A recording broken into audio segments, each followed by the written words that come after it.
আজকের ভিডিওতে আপনারা জানবেন শাকরান উৎসব কি এবং শাকরান উৎসবটা কিভাবে এসেছে। ইসলামিক ভাবে শাকরান উৎসবটা কি পালন করা আমাদের ঠিক কি না, এবং আমরা এই ভিডিওতে তুলে ধরার চেষ্টা করব যে আমাদের আতশবাজি, ফানুস এগুলো যে উড়ানো এর ক্ষতিকারক যে বিষয়গুলো সেগুলো। শাকরান উৎসব মূলত এটি একটি পৌষ সংক্রান্তি। এটা একটা সময় ইন্ডিয়ায় অর্থাৎ ভারতীয় হিন্দুদের এই উৎসবটি খুবই জনপ্রিয় ছিল এবং তারা তখন সূর্যের পূজা করতো এবং বিভিন্নভাবে আগুনের পূজা করতো। তো সেটাই ধীরে ধীরে আমাদের বাংলায় রূপ নিয়েছে সাকরাইন নামে। এই সাকরাইন এখন যেটা হয়েছে সেটা হচ্ছে ঘুড়ি উৎসব। দুপুরের পর থেকে সবাই ঘুড়ি উড়ানো শুরু করবে এবং সন্ধ্যার পরে তারা ফানুস উড়াবে, আতশবাজি ফুটাবে এবং তারপরেই শুরু হবে নাচ গান অনুষ্ঠান। তো এখন বিষয় হচ্ছে ইসলাম কি এটা গ্রহণ করে কিনা। ইসলামের দৃষ্টিতে উৎসব শুধুই মাত্র আনন্দ না, এখানে থাকবে পবিত্রতা এবং ইবাদতের জন্য। সাকরাইন উৎসবের মূল শিকড় যেহেতু হিন্দু সম্প্রদায়ের, এবং ইসলাম বলেছে যদি কোনো ব্যক্তি তার নিজের সম্প্রদায় ছেড়ে অন্য সম্প্রদায়ের উপাসনা করে বা অন্য সম্প্রদায়কে মেনে চলে, তাহলে সে যেন সেই সম্প্রদায়েরই হয়ে গেল। অর্থাৎ আমাদের মুসলমানদের জন্য আমার মনে হয় যে এটা বলার পর থেকে আর এই সাকরাইন উৎসব বা অন্য কোনো জাতি বা ধর্মের উৎসব পালন করা উচিত না। এছাড়াও ইসলামে সম্পূর্ণভাবে বলা হয়েছে যে গান বাজনা একদম নিষেধ। এখন কিছু যৌক্তিক কারণ নিয়ে আসি যে কেন এটা আমাদের করা উচিত না। আমাদের এখানে তিনটা কারণ আমরা উল্লেখ করব। নাম্বার 1, বিজাতীয় সংস্কৃতি। বিজাতীয় সংস্কৃতি মানে হচ্ছে ভিন্ন জাতীয় সংস্কৃতি। এটা আসলে আমাদের বাংলাদেশি কোনো জাতীয় সংস্কৃতি না। এটা একটা সময় ছিল ভারতীয় হিন্দুদের এটা সংস্কৃতি ছিল, সেটা বাংলাদেশে এসে রূপ নিয়েছে। অর্থাৎ এই যে সংস্কৃতিটা আমরা বলি এটা একটা বাংলাদেশের উৎসব না, এটা বাংলাদেশের উৎসব না, এটা হচ্ছে একটা অন্য জাতির উৎসব, অন্য দেশের উৎসব।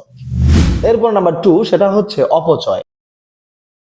আমরা সন্ধ্যা হলেই যে আতশবাজি গুলো ফুটাই, ফানুস উড়াই, এর পিছনে আমাদের অনেক টাকা অপচয় হয়ে যায় এবং ইসলামে অপচয়কারীকে শয়তান বলা হয়েছে। নাম্বার 3 হচ্ছে বিপজ্জনক বিনোদন। আমরা যে আগুন নিয়ে খেলাটা খেলি, এটার মাধ্যমে যে কোনো ধরনের বিপদ ঘটতে পারে।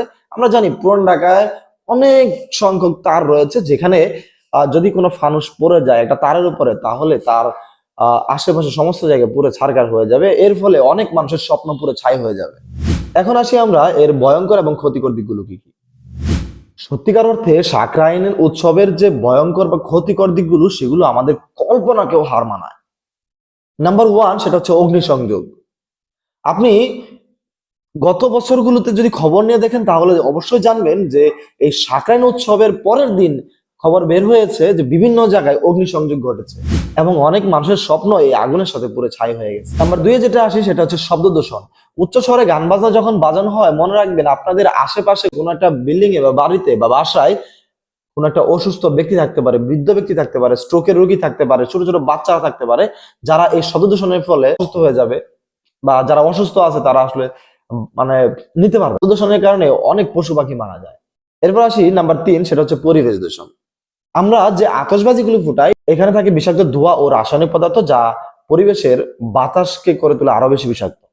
নাম্বার 4, যেটা সবচেয়ে বেশি গুরুত্বপূর্ণ এবং ভয়ঙ্কর ঘটনা, সেটা হচ্ছে আমরা যে ঘুড়ি উড়াই, সেই ঘুড়ির যে সুতারা থাকে, সেই সুতার সাথে কোনো একটা পাখি যদি বেজে যায়, তাহলে সেই পাখিটা মারা যেতে পারে এবং অনেক জায়গায় এই সুতার সাথে গলা পেঁচিয়ে বা কোনো একটা কারণে ছাদ থেকেও অনেকেই পড়ে গিয়েছে এবং হচ্ছে সুতার কারণে কোনো মানুষের গলা কেটে যেতে পারে। ফাইনালি আমরা এটাই বলতে চাই যে আসলে আনন্দ মানে অন্যের ক্ষতি করা নয়। বিনোদনের নামে আমরা সমাজকে যদি এভাবে ধ্বংস করি, নষ্ট করে ফেলি, তাহলে এটা আমাদের জন্য অভিশাপ ছাড়া অন্য কোনো কিছু হতে পারে না। আসুন আমরা সাকরাইন নামক এই অপসংস্কৃতি থেকে নিজেদেরকে রক্ষা করি এবং আমাদের আশেপাশে যারা আছে তাদেরকে বোঝানোর চেষ্টা করি যে এই অপসংস্কৃতির কারণে যে পরিমাণ ক্ষতি হচ্ছে সেটা আসলে পুষিয়ে দেওয়ার মতো কোনো ক্ষতি না, এবং এটা আমাদের জাতির কোনো উৎসব না এবং আমাদের ধর্মীয় কোনো উৎসবও না।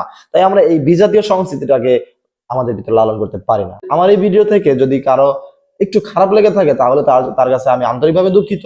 আর যদি খুবই ভালো লেগে থাকে এবং মনে হয় যে কথাগুলো সত্য, তাহলে ভিডিওটা শেয়ার করবেন, লাইক কমেন্ট করতে ভুলবেন না, সাবস্ক্রাইব অবশ্যই করে যাবেন।